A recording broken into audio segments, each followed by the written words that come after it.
В День чувашского языка юные корреспонденты издания «Тантыш» смогли пообщаться с главой республики Олегом Николаевым.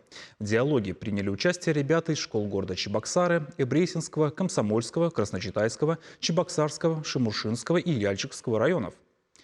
В разговоре с руководителем региона начинающие журналисты обозначили самые разные темы. Задавали вопросы о личном, о детстве, заветных мечтах, литературных предпочтениях, семейных традициях и принципах воспитания, которых придерживается глава Чувашии. Также ребят интересовали молодежные проекты патриотической направленности, помощь переселенцам из Донецкой и Луганской народных республик, обновление спортивной инфраструктуры.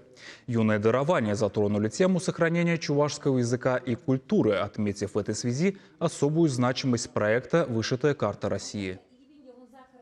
С газетой «Тантыш» я поддерживаю связь с 5 класса.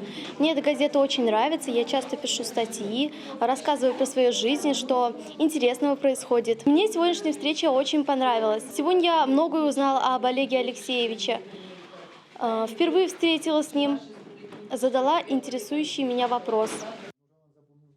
В заключение встречи Олег Николаев подчеркнул, что гордится успехами молодых журналистов, вручил им книги чувашских писателей.